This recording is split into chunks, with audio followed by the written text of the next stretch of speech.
ಅದೇನು ಅಂದ್ರೆ ದೊಡ್ಡಮ್ಮ, ನಾವು ತಡೆಯೋದಕ್ಕೆ ತುಂಬಾನೇ ಪ್ರಯತ್ನ ಪಟ್ವಿ ದೊಡ್ಡಮ್ಮ. ಆದ್ರೆ ವೀಸಾ ಎಕ್ಸ್ಪೈರ್ ಆಗ್ಬಿಟ್ಟಿದೆ, ಇಲ್ಲಿರ್ಬಾರ್ದು ಅಂತ ಅರೆಸ್ಟ್ ಮಾಡ್ಕೊಂಡು ಹೋಗ್ಬಿಟ್ರು. ವೀಸಾ ಟೈಮ್ ಮುಗಿದ್ಮೇಲೂ ಕೂಡ ಇಲ್ಲೇ ಇದ್ರೆ ಅಪರಾಧ ಅಂತೆ. ಅದು ತಪ್ಪು ಹೇಗಾಗುತ್ತೆ? ಆದ್ಯ ನಿಂಗೆ ಮದ್ವೆ ಆಗಿದೆಯಲ್ಲ, ಈಗ ಅವಳು ಇಲ್ಲೇ ಇರ್ಬೇಕಲ್ವಾ?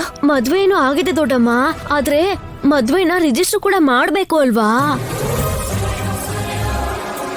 ಅದಕ್ಕೆ ನಾವ್ ಎಷ್ಟೇ ಹೇಳಿದ್ರು ಕೂಡ ನಮ್ ಮಾತನ್ನ ಕೇಳಿಸ್ಕೊಳ್ದೇನೆ ಎಳ್ಕೊಂಡ್ ಹೋಗ್ಬಿಟ್ರು. ಅದ್ ಹೇಗ್ ಕರ್ಕೊಂಡು ಹೋಗ್ತಾರೆ? ಹೊತ್ತು ಗೊತ್ತು ಏನು ಇಲ್ದೆ ಒಬ್ಬ ಹೆಣ್ಮಕ್ಳನ್ನ ಆ ರೀತಿ ಕರ್ಕೊಂಡು ಹೋಗೋದು ಸರಿನಾ? ಅದೇ ಮಾತನ್ನೇ ನಾನು ಕೇಳಿದ್ನಮ್ಮ, ಆದ್ರೆ ನನ್ನ ಮಾತನ್ನ ಯಾರು ಕೇಳಿಸ್ಕೊಳ್ಳೇ ಇಲ್ಲ.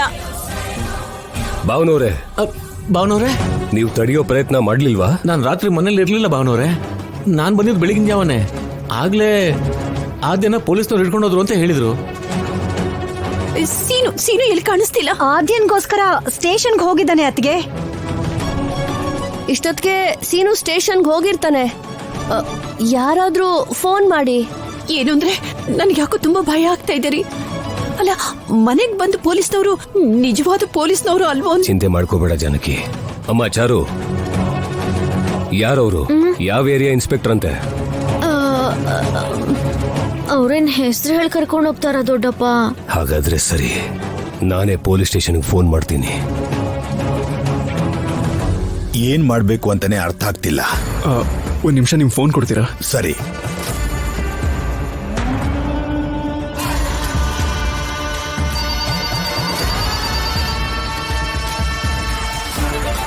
ಹಲೋ. ಹಲೋ ಮಾವ, ನಾನ್ ಸೀನು ಮಾತಾಡ್ತಿದ್ದೀನಿ.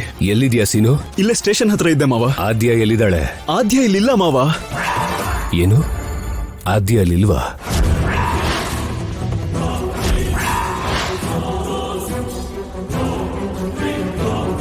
ಆದ್ಯ ಅಲ್ಲಿಲ್ಲ ಅಂದ್ರೆ ಏನರ್ಥ? ಒಂದ್ ನಿಮಿಷ ಇನ್ಸ್ಪೆಕ್ಟರ್ ಅವ್ರಿಗೆ ಫೋನ್ ಕೊಡು. ನಮ್ಮ ಮಾವ ಮಾತಾಡ್ಬೇಕಂತ. ನಮಸ್ತೆ ರಾಜಾರಾಮ್ ಅವರೇ. ಏನು ಸರ್, ರಾತ್ರಿ ಬಂದು ನಮ್ಮ ಆದ್ಯನ ಅರೆಸ್ಟ್ ಮಾಡ್ಕೊಂಡು ಕರ್ಕೊಂಡು ಹೋದ್ರಂತೆ? ಅವಳು ಮಾಡಿರೋ ತಪ್ಪೇನು? ಏನಕ್ಕೆ ಅರೆಸ್ಟ್ ಮಾಡ್ಕೊಂಡು ಹೋದ್ರಿ? ಎಲ್ಲಿದ್ದಾಳೆ ಅವಳು? ರಾಜಾರಾಮ್ ಅವರೇ, ಒಂದ್ಸಲ ನನ್ ಮಾತು ಕೇಳಿ. ನಿಮ್ ಬಗ್ಗೆ, ನಿಮ್ ಕುಟುಂಬದ ಬಗ್ಗೆ ತುಂಬಾ ಗೌರವ ಇದೆ.